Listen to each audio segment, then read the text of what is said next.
Pessoal, a paz do Senhor, estamos aqui de novo. Ah,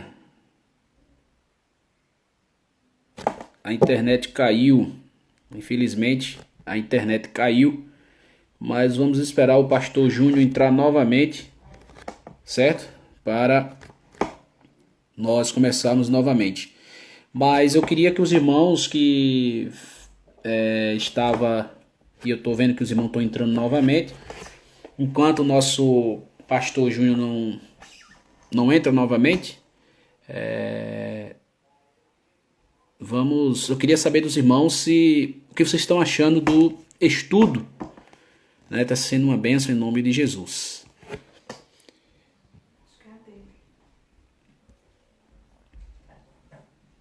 Deixa eu falar com o pastor novamente aqui.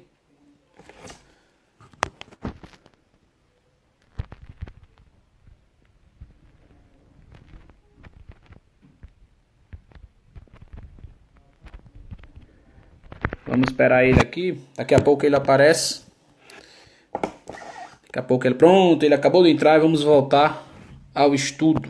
Amém? Vamos lá.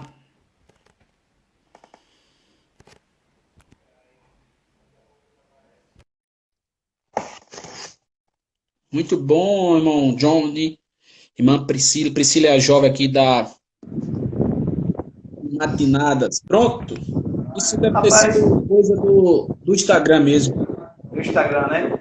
Então É, vamos pegar o nosso ponto. Podemos sim, continuar? podemos sim. Pronto. Só olhando a hora aí, né? Porque a gente só tem mais, acho que Não, uns 20 não, minutos. agora entenda. Pois não.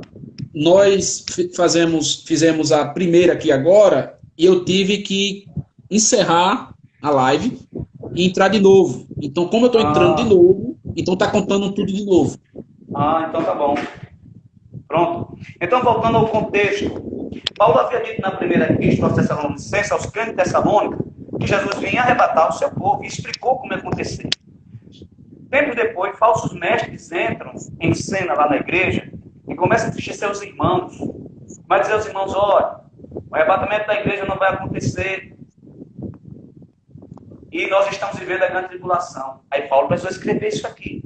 Por quê? Porque os crentes estavam se movendo daquilo que tinham aprendido. Aí aqui Paulo está falando dos dois momentos. Primeiro, ele fala do arrebatamento da igreja e depois ele fala da grande tribulação. Inclusive esse capítulo 2, nós vamos estudar muito ele para falar do anticristo, porque ele é todinho a respeito do anticristo. Então, quando o apóstolo diz aqui, ele diz, pela nossa reunião com ele, né? Ora, irmãos, rogamos-os pela vida do nosso Senhor Jesus Cristo e pela nossa reunião com ele. Nesse momento, Paulo está falando a respeito do arrebatamento. Ele está dizendo, meu amigo, o arrebatamento ainda não aconteceu.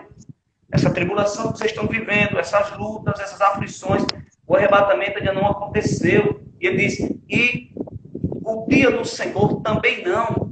Ele está dizendo, o que você está vivendo não é o dia do Senhor, não é a grande tribulação. E ele vai explicar no restante do capítulo 2 por que não é. Por quê? Porque o anticristo ainda não tinha aparecido. Então, esse texto de 2 Tessalonicenses tanto fala no primeiro versículo do arrebatamento da igreja, que ele chama de nossa reunião com Cristo, e no segundo versículo ele diz dia de Cristo, que é uma alusão clara, indubitável, a respeito da grande tribulação, quando será derramada a ira de Deus sobre a terra. Pronto. Outra pergunta. Aquela pergunta do chip que a nossa irmã Ariclésia perguntou. Pronto. Quando nós nos determos, e daqui a pouco, não sei se vai dar tempo agora, mas vamos lá. Fica à vontade, A, pastor. res, Qualquer coisa, eu digo. a respeito, vamos para Apocalipse 13? Vamos para Apocalipse 13. Apocalipse Apocalipse 13 13. Apocalipse 13 é um dos capítulos da Bíblia Sagrada que vai falar a respeito do anticristo e também do falso profeta. Certo? Certo. Quando voltar para a grande tribulação, o assunto a gente vai voltar para ele. Mas o que é que João viu aqui? João viu uma besta que subia do mar. Quem é essa besta? É o anticristo. Isso no versículo 1. No versículo 11, João vê que uma outra besta subia da terra. Quem é essa outra besta? É o falso profeta. Então, na grande tribulação, o mundo terá um só governo mundial, uma só política e uma só religião. O governo mundial, totalitário, governado pelo anticristo, a besta que subiu do mar, que aqui é uma linguagem figurada, e uma religião ou a falsa religião ordenada pelo falso profeta. A gente vai falar disso com detalhes, o falso profeta. No decorrer desse texto, pastor Ronaldo, eu só queria chamar a atenção para o versículo 5, porque diz assim: e foi-lhe dado uma boca para proferir grandes coisas e blasfêmias, e deu-se-lhe poder para continuar por 42 meses. Vamos parar um pouquinho aqui. 42 meses. Oi. Isso. O que é esse 42 meses? 42 meses dá quantos? Se você dividir isso em anos, dá quantos anos? Sim, 7 anos? 3 anos e meio. 3 anos e meio, isso. 3 anos 3 e anos meio. e meio. A tribulação dura quantos anos? 7. 7 anos. E a gente vai explicar em detalhe os textos de Daniel, etc., sobre a 70ª semana de Daniel, com 7 anos. Então, é na metade da tribulação, ou da grande tribulação, tá certo? Que o anticristo começa a utilizar a marca da besta para marcar as pessoas, identificando que as pessoas pertencem a ele, e que recebe a marca da besta perde automaticamente a sua salvação, ou seja, perde qualquer possibilidade de ser salvo. O texto é muito claro, porque o versículo 8 diz assim, olha, e adoraram todos os que habitam sobre a terra, esses cujo nome não estão escritos no livro da vida do Cordeiro, que foi morto desde a fundação do mundo. Aí o versículo 17, aliás, versículo 16, Apocalipse 13, 16, veja, isso vai acontecer, vai ter início na metade da grande tribulação, nos 3 anos e meio finais da tribulação. A igreja já está no céu. A igreja vai ser arrebatada antes do início da tribulação. Então, os crentes não estarão aqui para receber, ou para ser forçados, ou tentados a receber a marca da besta. Aqueles descrentes, os desviados, a igreja que vai ficar assim. Se o arrebatamento acontecer agora, crentes desviados que não voltaram para Cristo até lá, pessoas afastadas, pessoas que não têm, aí vão passar por esse perrengue aqui. Agora, olha o que o texto diz. E faz que a todos, pequenos e grandes, ricos e pobres, livres e cegos, lhes seja posto um sinal na mão direita ou na testa, para que ninguém possa comprar ou vender, senão aquele que tiver o sinal, ou o nome da besta, ou o número do seu nome. Aqui é a sabedoria. Aquele que tem entendimento, calcule o número da besta, porque o número é número de homem, e o seu número é 666. Aí alguém diz, é o chip, é o QR Code, é o código de barra. A gente tem percebido que no decorrer da história, as tecnologias vão avançando e vão criando cada vez mais componentes, objetos de identificação universal. Mas isso não é a marca da besta. Eu vou dizer com muita clareza, é uma tolice. Qualquer cristão, crente, seja ele pregador, seja ele doutor, querer interpretar isso daqui, ou querer dizer que nós já estamos vivendo a grande tribulação, e que esse chip que alguém, recentemente, né, até saiu aí no noticiário, e não me recordo qual foi o país, que criou um chip que ele só se adapta ou na mão direita ou na testa. Não sei se você ouviu falar sobre isso. Mas tem um chip aí que foi desenvolvido no sei se é nos Estados Unidos. Enfim, vez por outra sai uma notícia dessa, e aí os crentes entram em alvoroço, né? E começam as especulações, os discursos aventureiros. Eita, o anticristo. Não, de maneira nenhuma. Não. Isso aqui só vai acontecer na metade da grande tribulação. 42 meses. Diz que ele recebe poder para atuar. Em 42 meses ele tem liberdade de fazer isso. Deus vai permitir isso. E grandes e pequenos, todos que forem enganados pelo anticristo, vão se deixar marcar pela marca da besta. O que é essa marca? Eu não sei. O que é essa marca? É um chip? É um QR Code? É um carimbo? Não, apenas a gente precisa se atenar ao que a Bíblia diz. Agora, qual é a mensagem que a Bíblia diz? Qual é o número? 666. Aí eu quero chamar a atenção.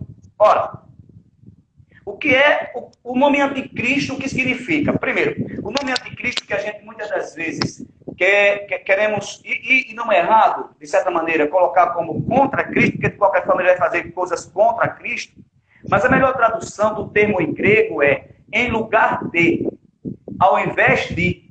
Ou seja, o anticristo vai se apresentar no lugar de quem?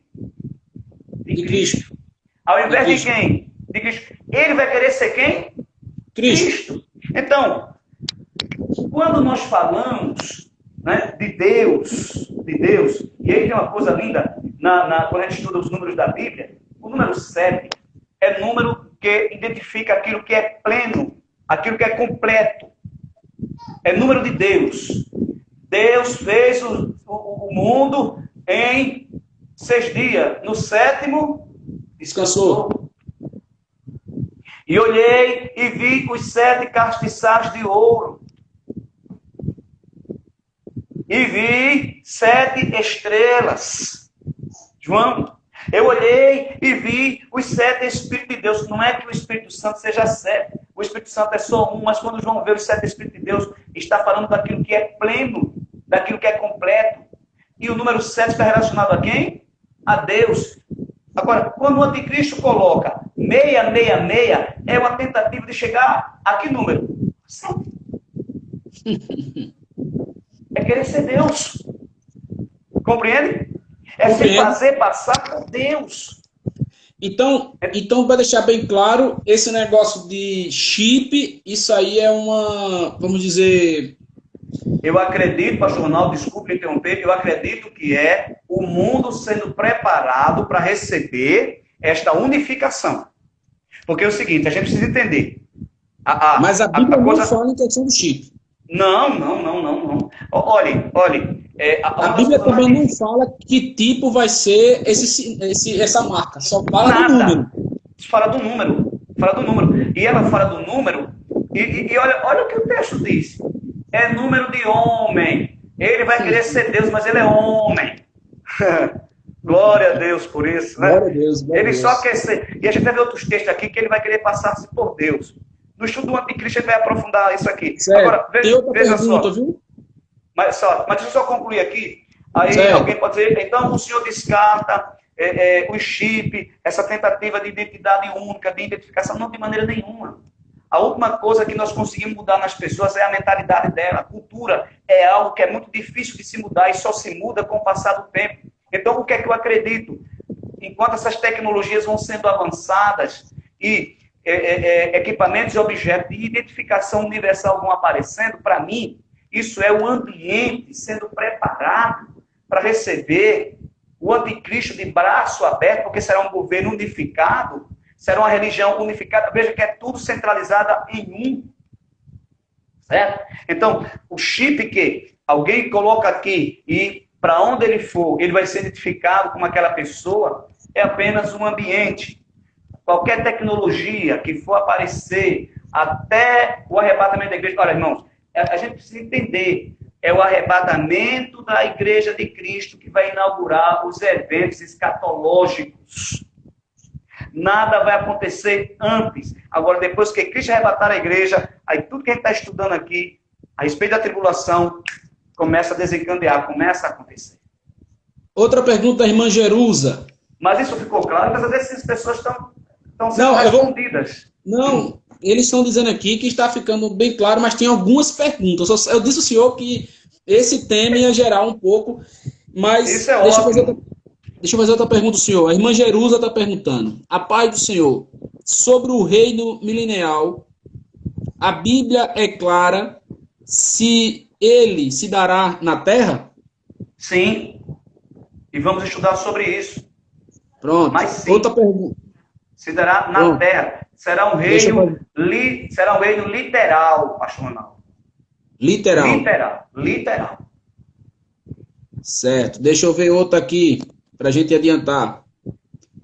E só dizendo à irmã Jerusa, que a gente vai estudar isso em detalhes, com os textos bíblicos. É porque o assunto da escatologia, ele é para nós entendermos ele melhor, é bom que a gente siga uma sequência.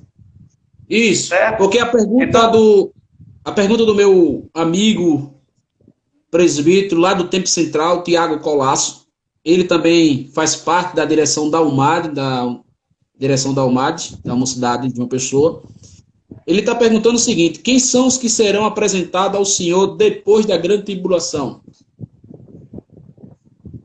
quem são que são apresentados? Quem Olha, são primeiro, os que serão apresentados ao Senhor primeiro, depois da grande tribulação? primeiro vai acontecer, eu acredito, ensino, que vai acontecer uma restauração nacional de Israel. Certo? Então, o povo judeu, o povo de Israel, o texto de Mateus diz que Jesus enviará os seus anjos e juntará os seus escolhidos dos quatro cantos da terra. Então, o povo judeu, o povo de Israel, certo? Serão apresentados a Cristo para poder entrarem no milênio. Muitos judeus vão citar a fé em Cristo durante a tribulação, por causa justamente de toda a perseguição. E haverá também salvação durante a tribulação. As pessoas vão receber a fé em Cristo, aceitar a fé em Cristo. Agora, logicamente, através da perseguição, muitos terão que pagar pelas suas vidas. Olha o que diz Apocalipse, capítulo 6, versículo 9. Deixa eu ver se é isso aqui mesmo. Capítulo 6, versículo 9. E havendo aberto o quinto selo, vi debaixo do altar as almas dos que foram mortos por amor da palavra de Deus e por amor do testemunho que deram. E clamavam com grande voz, dizendo: até quando, o verdadeiro e santo dominador, não julgas e vingas o nosso sangue dos que habitam sobre a terra? Ora, para nós que somos, mais uma vez, pré-milenistas e dispensacionalista, nós interpretamos o livro do Apocalipse literalmente e futurista, é uma coisa que vai acontecer no futuro, certo? Então, para nós, a partir do capítulo 4, ele retrata basicamente o arrebatamento da igreja. Do capítulo 6 até 18 é tribulação. Então, essas pessoas aqui, elas foram mortas na grande tribulação. No capítulo 7 e versículo 9. Depois destas coisas olhei, e eis aqui uma multidão, a qual ninguém podia contar, de todas as nações e tribos e povos e línguas, que estavam diante do trono e perante o Cordeiro, trajando vestes brancas e com palma nas suas mãos. E clamavam com grande voz, dizendo: salvação ao nosso Deus, que está sentado no trono, e ao Cordeiro. E todos os anjos estavam ao redor do trono, e dos anciãos e dos quatro animais, e prostraram-se diante do trono sobre seu rosto e adoraram a Deus. Aí o versículo 13. E um dos anciões me falou, dizendo: estes que estão vestidos de vestes brancas, quem são e de onde vieram? E eu disse-lhe: Senhor, tu sabes. E ele disse-me: estes são os que vieram da grande tribulação, lavaram as suas vestes e as branquearam no sangue do Cordeiro. Por isso estão diante do trono de Deus e os servem de dia e de noite no seu templo, e aquele que está sentado sobre o trono cobrirá com sua sombra. Veja, essas pessoas, na grande tribulação, multidões e multidões de pessoas serão salvas. Agora, debaixo de perseguição, debaixo de sofrimento. É diferente de hoje. Então, essas pessoas serão apresentadas a Cristo. E haverá uma ressurreição, veja bem, haverá uma ressurreição por conta da instauração do milênio. Foi a pergunta que o irmão fez, não foi? Isso. Por conta da restauração do milênio. Apocalipse capítulo 20. Vamos lá. Apocalipse capítulo 20, versículo 4. Olha o que diz. E vi tronos, e assentaram-se sobre eles aqueles a quem foi dado o poder de julgar. E vi as almas daqueles que foram degolados pelo testemunho de Jesus e pela palavra de Deus, e que não adoraram a besta, nem a sua imagem, e não Olha receberam aí. um sinal na testa, nem na mão, e viveram, aqui é ressuscitaram, viu? E viveram e reinaram com Cristo durante 1000 anos. Na sua versão diz que viveram, né?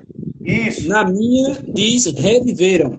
Reviveram, quer ressuscitar. Na NVI também Isso, diz assim. isso. Aí diz assim, olha, mas os outros mortos não reviveram até que os 1000 anos se acabaram. Esta é a primeira ressurreição, foi aquilo que eu disse no começo. A primeira ressurreição ela tem duas etapas, uma ressurreição por conta do arrebatamento da igreja, que é a primeira fase da vinda de Cristo, e uma ressurreição por conta da segunda fase da segunda vinda de Cristo, quando ele volta com a igreja glorificada para inaugurar o reino milenial. E quem é que ressuscita aqui? Os mortos da tribulação. Aqueles que nós vimos no capítulo 6, versículo 9 do Apocalipse. Essa pergunta aqui, ela é bem... Diz assim, como haverá salvação a não ser para os judeus que são herdeiros da promessa, se quem convence é o Espírito Santo e ele vai ser tirado? Aonde é que está escrito que o Espírito Santo vai ser tirado? Qual é o texto que diz isso? Pronto. O jovem Não está na tem. live. Quando ele estiver aí, ele vai falar. Se ele tiver um texto, porque não tem. O que aconteceu, pastor Ronaldo? Nós, inclusive eu, a igreja, desculpe, ensinou isso por muito tempo. Inclusive, a gente, e aqui eu quero abrir um parênteses bem grande, né? Porque nós temos muita facilidade de fazer alegorias com o texto bíblico. E muitas das vezes nós pegamos... Eu já preguei e vi outras pessoas pregar. Por exemplo, em Gênesis 24, quando Eliezer, o servo de Abraão, vai buscar Rebeca para Isaac, a figura da igreja, né? E a gente diz que Eliezer é a figura do Espírito Santo. E quando acontece o casamento com a noiva, Eliezer também é tirado de contexto, ou seja, mas não há um texto sequer que diga que o Espírito Santo não vai estar na terra. Ora, só quem pode convencer é o Espírito Santo. E é preciso deixar claro que mesmo os judeus, sendo a raça eleita de Deus, serão salvos por Cristo. Não há salvação fora de Cristo. Não há raça, não há tribo. Paulo vai dizer que nem é circuncisão, nem circuncisão, mas é Cristo em todos. Então não é o fato de alguém ser judeu que ele automaticamente está salvo. Este é um entendimento errôneo. O judeu, ele só pode ser salvo em Cristo. Aí alguém vai perguntar, mas o que eram antes da lei? Morreram na esperança. Mas mesmo assim foram salvos por Cristo, porque quando Cristo morre, ele morre por todos, desde o princípio até o fim. Tá certo? Então não há um texto na Bíblia, eu não encontrei, se alguém achar, por favor, que diga que o Espírito Santo vai sair da terra, vai ser tirado. Ora, a gente vai ter pregação de evangelho durante a tribulação. Quer ver uma coisa que a gente, às vezes, pastor Ronaldo, a gente coloca isso na conta da igreja e não é? Mateus 24, olha, Mateus 24, versículo 14. E este evangelho do reino. Nós pegamos a boa nova de Cristo. Mas durante a tribulação vai ser pregado o evangelho do reino. E este evangelho do reino será pregado em todo o mundo, em testemunho a todas as gentes, e então virá o fim. Esse fim aqui não é o fim do arrebatamento da igreja. Depois eu gostaria, porque realmente é um assunto muito amplo, e a gente precisa ir mastigando, mas depois a gente pode voltar para Mateus 24 e tentar responder as perguntas dos apóstolos. Mateus 24 não tem uma referência que seja a respeito do arrebatamento da igreja. A gente às vezes confunde isso. Quando é que o evangelho vai ser pregado em todo mundo? Na grande tribulação. O fim só vem quando este evangelho for pregado em todo mundo. E não pode se pregar evangelho sem a ação do Espírito Santo, porque quem vai convencer? Qualquer pregador, pode ser o maior oral, mas se não tiver Espírito Santo, não convence ninguém. Eu sei que o senhor vai falar sobre isso quando começar a falar sobre o anticristo. E só para finalizar esse assunto, para o senhor continuar... É porque a gente tá no tribunal de Cristo, né? Pois é. A pessoa falou aqui, para a gente ir para outro ponto, a pessoa está falando que aquilo que ele falou, ele se baseia em 2 Tessalonicenses, capítulo 2, versículos 6 e 7. Certo. 6 e... 7. Então vamos ler. Vamos ler. E o irmão Estênio, ele está perguntando, as duas testemunhas, vai pregar na grande tribulação? Pois é, vai pregar sim. Agora, mas é porque assim, vai pregar sim, irmão Paulo Estênio. Quando nós estamos estudando a grande tribulação, vamos, inclusive, tocar nesse assunto, que é de suma importância, mas de antemão a gente pode adiantar que vai pregar sim. Vamos ler o versículo 6 e 7 da segunda carta de Paulo aos Tessalonicenses, certo? O que é que Paulo está dizendo aqui mais uma vez? Que o dia do Senhor só vai aparecer, só vai acontecer por ocasião da aparição do homem do pecado, que é o anticristo, o homem da iniquidade. Aí o versículo 6 diz, e agora vós sabeis o que o detém, para que ao seu próprio tempo seja manifestado. Porque já o mistério da injustiça opera, somente há um que agora resiste, até que do meio seja tirado. Olha, tirado. Não está dizendo aqui que é o Espírito Santo. Aliás, esse texto, há muito debate sobre ele, mas Paulo diz apenas que existe uma força, existe algo, um poder, que está refreando, ou que está freando esse surgimento do anticristo. Agora entenda, olha quando Paulo diz isso, há mais de 2.000 anos atrás. Paulo está fazendo uma predição de tempos futuros. Mas isso aqui pode ser simplesmente o quê? A igreja. Ou o poder que está na igreja. Não necessariamente o Espírito Santo, mas a igreja que é o corpo de Cristo. Cristo é a cabeça, inclusive, nós estamos estudando uma lição maravilhosa na escola dominical sobre a carta de Paulo aos Efésios. Tá certo? E Cristo é o cabeça da igreja, ou a cabeça da igreja, a igreja é seu corpo. Então, Paulo pode estar falando aqui a respeito da presença da igreja. Ele está dizendo, quando essa igreja for tirada, o anticristo vai aparecer. Ele terá liberdade para atuar. Mas não está dizendo aqui, não há nenhuma maneira de a gente interpretar aqui que seja o Espírito Santo. E se eu tenho, e vamos ter pessoas convertidas, salvas, na grande tribulação, se eu tenho pregação na grande tribulação, só pode haver convencimento, conforme está escrito em 16 e 8, se eu não me engano, de João. O Espírito Santo da verdade, que convence o mundo do pecado, da justiça e do juízo. Só quem convence é o Espírito Santo. E ele continuará atuante, continuará operando. E detalhe. Os pregadores, comentaristas bíblicos da nossa casa publicadora defendem o que eu estou dizendo aqui. Inclusive, tivemos lição da escola dominical, eu acho que há uns 2 anos atrás, eu me recordo bem, que tratou desse assunto. Inclusive, foi feita uma ressalva que nós, por muito tempo, ensinamos e pregamos que quando a igreja fosse arrebatada, o Espírito Santo seria arrebatado também. Iria junto com ela. Mas não é. Não há um texto, viu? E ao irmão, esqueci o nome dele, viu, meu irmão? Denilson. Paulo não... Como? Denilson. Viu, irmão Denilson? Paulo aqui não diz que é o Espírito Santo. E esse é o único texto na Bíblia que, quando trata do anticristo, aponta que há uma força, há um poder que está freando ele. E quando este poder for tirado, ele vai aparecer. E eu prefiro crer, eu continuo crendo, na verdade, melhor dizer, eu creio que este poder, o que freia o anticristo é a igreja. A igreja no poder do Espírito Santo. Mas a atuação do Espírito Santo não cessará após este arrebatamento. Pastor, outra pergunta do presbítero lá do Tempo Central, Tiago Colasso. Quem são os 144 mil citados em Apocalipse 7 e 4? Serão só os judeus que esse João revela? Vamos ver, né?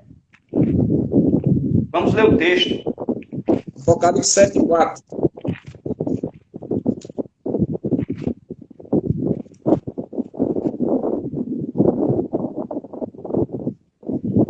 E ouvi o número dos assinalados, e eram 144 mil assinalados de todas as tribos dos filhos de Israel. Israel. Já está dito. Então, já tá respondido. Agora, há uma exceção aqui, né? Que às vezes a gente passa batido. Tem uma das tribos que não está aqui.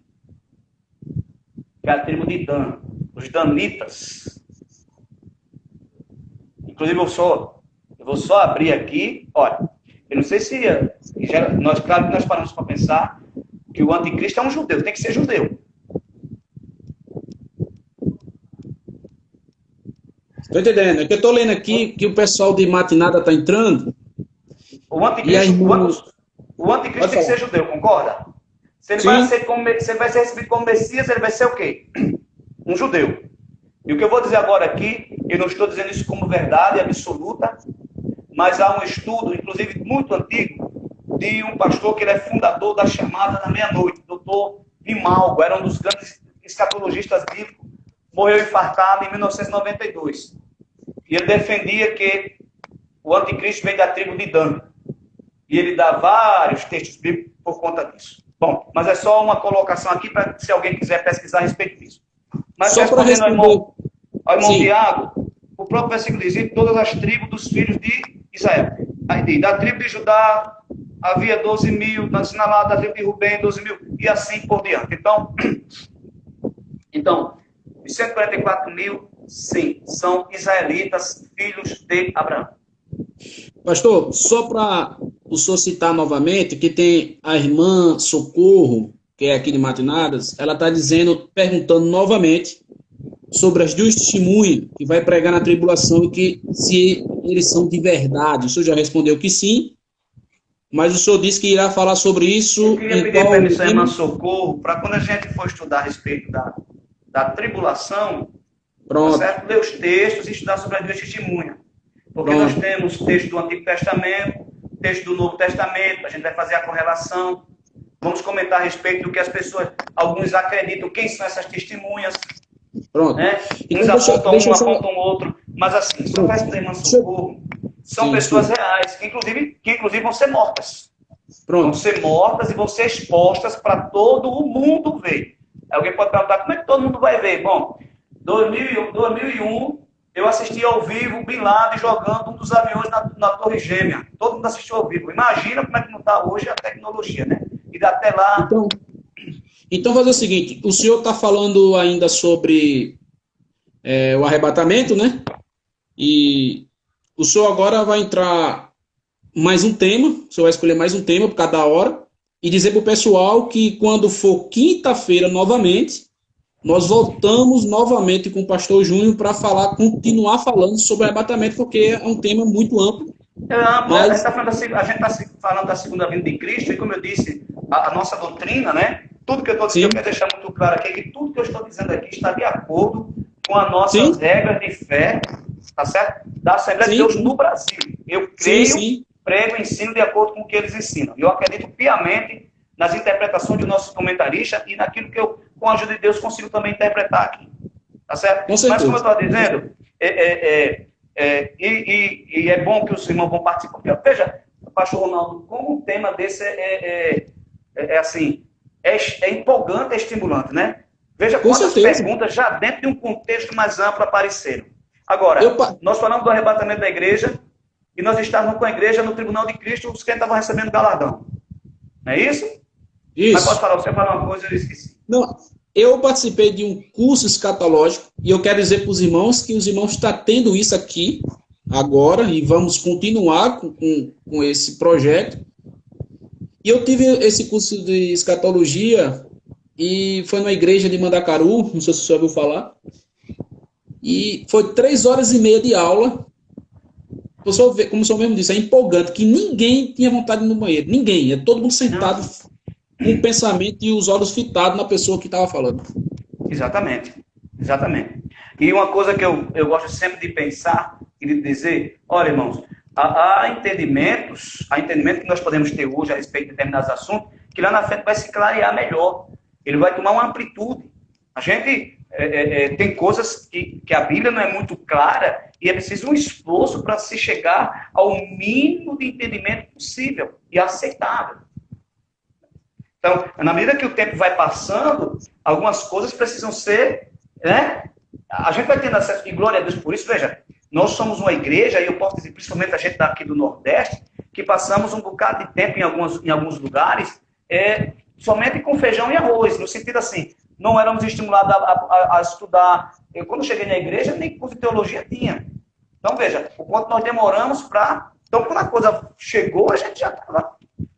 Com certeza. E a gente vai buscando, vai melhorando. Tá certo? Então, e aí, nós temos 20 minutos. Pronto, já para encerrar? Não, temos 20 minutos para encerrar essa de hoje. Pronto. Então, depois do tribunal de Cristo, o que é que vamos ter? Vamos ter a chamada borda do Cordeiro, né? O que é a borda do Cordeiro? Festa. Festa. E os textos... Primeiro, os crentes vão estar em corpo glorioso.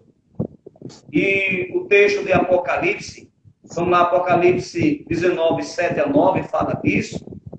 Que Cristo, antes de voltar com sua igreja glorificada, veja, as bodas do Cordeiro vão acontecer onde? Elas vão acontecer nas regiões celestiais. Porque o capítulo 19 de Apocalipse. Isla, só um minutinho. Isla. Se ela está descarregando, vou pedir para ela. Ah, tá. Ah, não, mas tem aqui. Pessoal, e enquanto o pastor está já ajeitando aí o celular dele por causa da bateria, está sendo edificada a vida de vocês nesse estudo. A próxima quinta-feira aproveita e avisa para amigos. E está tendo... Então, o projeto começou com um simples estudo, mas eu estou vendo que nós estamos fazendo um curso escatológico. E quem quiser participar, feira, se quiser, continuaremos com esse assunto. Pois não, pastor? Olha o que diz, obrigado, amor. Olha o que diz o texto. Apocalipse 19, né? A partir do versículo 7. Caiu dela. Não, desculpe aqui. Você está fazendo meu pastor, um malabarismo, porque... Isso é besteira, tranquilo. Vai dizer aqui, olha. O pessoal aqui está dizendo, pastor, dando glória a Deus, agradecendo, dizendo amém. Glória a Deus, isso é bom. Glória a Deus. Amém. Olha, regozijemo-nos e alegremo-nos e demo-lhes glória, porque vindas são as bodas do Cordeiro, e já a sua esposa se aprontou. O Novo Testamento apresenta a igreja como a noiva de quem? De Cristo, esposa do Cordeiro. Paulo, escrevendo aos Coríntios, salvo engano, no capítulo 11 da sua segunda epístola, ele vai dizer que está zeloso dos Coríntios, né? Eu estou zeloso por vocês, como alguém que precisa apresentar uma noiva, olha só, imaculada ao seu noivo, que é Cristo. Isso era o zelo apostólico, o zelo pastoral daquele servo de Deus com a igreja. A carta de Paulo aos Efésios, no capítulo 5, quando ele vai falar da família, né? E ele vai dizer que o marido ame a sua esposa, assim como Cristo amou a igreja e entregou-se a si mesmo por ela. Paulo está dizendo o que aí? Que a igreja é a noiva de Cristo. A parábola das 10 virgens, que de certa forma é uma parábola do reino e que pode ser aplicado a Israel, também pode ser entendida que aquela parábola aponta para um casamento, uma celebração da noiva com o seu noivo. Então, temos uma abundância de texto significativa no Novo Testamento e até no Antigo Testamento também, dizendo que Cristo é o esposo e a igreja é a sua esposa, ou a sua noiva. Então, após a grande tribulação, após o tribunal de Cristo, a Bíblia fala, lá em Lucas, deixa eu só pegar a referência aqui, em Lucas 22, 29 e 30, que haverá uma grande ceia, haverá um grande banquete. Vamos ler o texto, pastor Ronaldo? Lucas 22, 29 e 30. Posso ler? Pode ler.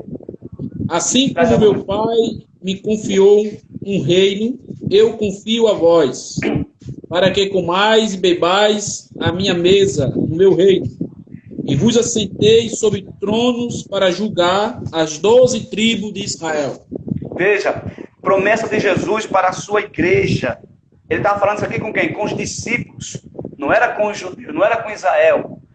Né? Então, haverá bodas do Cordeiro antes de Jesus voltar com a igreja glorificada. E no livro do Apocalipse, onde a gente estamos lendo aqui no capítulo 19, só voltando lá, e diz aqui, e foi-lhe dada que se vestisse de linho fino, puro e resplandecente, porque o linho fino são a justiça dos santos. Olha, aqui já vai estar completa a nossa salvação eterna, corpo glorificado, tudo que é impureza, tudo que é injustiça em nós, tudo que macula nossa vida, o nosso caráter, tudo estará exterminado para sempre.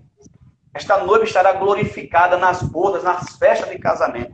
Então, Cristo, depois de galardoar o ser santo, a sua igreja, vai levar a esta celebração. E diz o texto aqui, e disse-me, escreve, bem-aventurado aqueles que são chamados à ceia das bodas do Cordeiro. E disse-me, estas são as verdadeiras palavras de Deus. Amém. Glória a Deus. Amém. Glória a Deus. E nós vamos estar lá em nome de Jesus. Amém. Igreja glorificada, vestida como os santos. Mas o que é que está acontecendo durante estas festas nos céus? Durante esse momento, isso aqui dura 7 anos, viu, pastor? Segundo o nosso estudo, segundo a nossa escatologia, dura 7 anos. Porque é o período que está acontecendo, os 7 anos de tribulação aqui na terra. Mais uma vez, este é o hiato de tempo entre a dispensação da graça e a dispensação do milênio, ou o reino milenial. É chamado de 70ª semana de Daniel. Quando nós vamos, na semana que vem, estudar sobre a grande tribulação, aí anticristo e tudo que vai acontecer, aí a gente vai... Pois não. Vamos deixar aqui para o pessoal que está nos assistindo, pastor. Próxima quinta-feira, qual vai ser o tema da próxima quinta-feira? A grande tribulação, o anticristo, e havendo tempo, batalha do Armagedon e julgamento das nações, porque são temas que estão encadeados um no outro. Certo, mas se não der tempo, a gente faz outra, não tem problema. Eu estou à disposição. Enquanto tiver de quarentena, e até essa quarentena acabar, vamos continuar. É uma mudança que a gente vai ter que abraçar, não tem como. É um curso que o pessoal está tendo, certo? Estou dizendo ao pessoal que nós estamos chegando ao fim da nossa live. E nosso pastor e professor, nosso irmão Júnior, que também é diretor da Escola de Teologia lá na cidade de Mamanguape, do pastor Arquimedes. Só fazer uma correção, pastor Ronaldo. Eu sou professor. Professor, desculpa. O diretor é Júnior Benjamin. Evangelista então, Júnior Benjamin. Eu sou o professor. Eu sirvo a Júnior Benjamin. Responda a ele. Com certeza. Não, com certeza. Júnior Benjamin é uma benção. E dizer ao pessoal que quinta-feira o pastor e professor Júlio Mendes, que está conosco aqui, vai estar conosco quinta-feira novamente.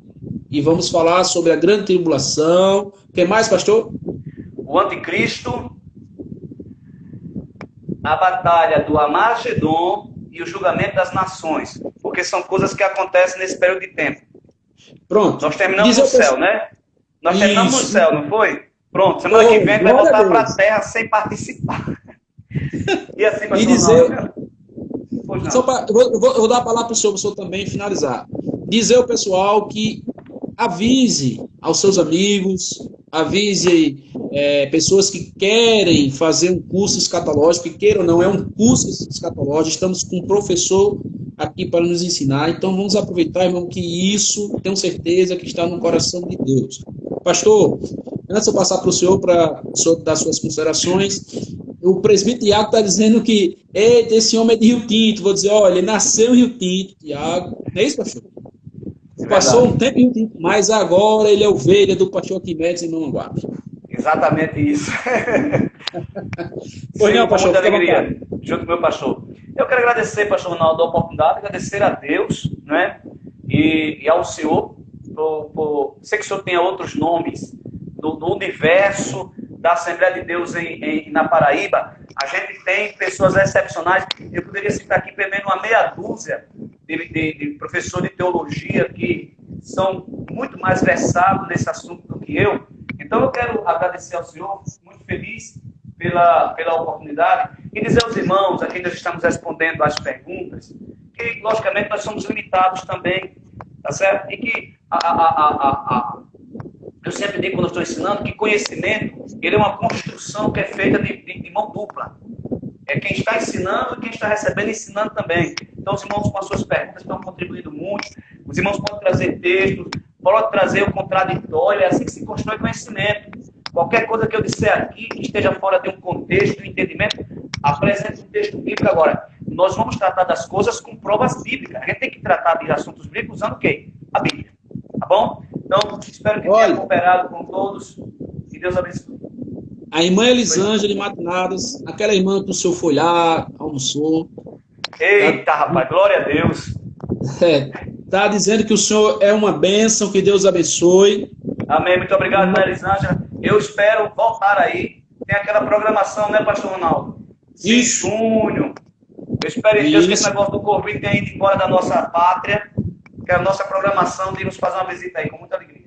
A irmã Valquíria está dizendo, glória a Deus que está nos dando essa oportunidade através dos amados irmãos em Cristo Jesus. Glória a Deus. O irmão Estênio está dizendo, está sendo edificante demais, Deus abençoe o pastor Ronaldo e o pastor Júnior. Um abraço para o irmão Paulo Estênio, Paulo Estênio. Cláudio está dizendo, é uma bênção. Né? Um abraço, e o nosso irmão também está dizendo...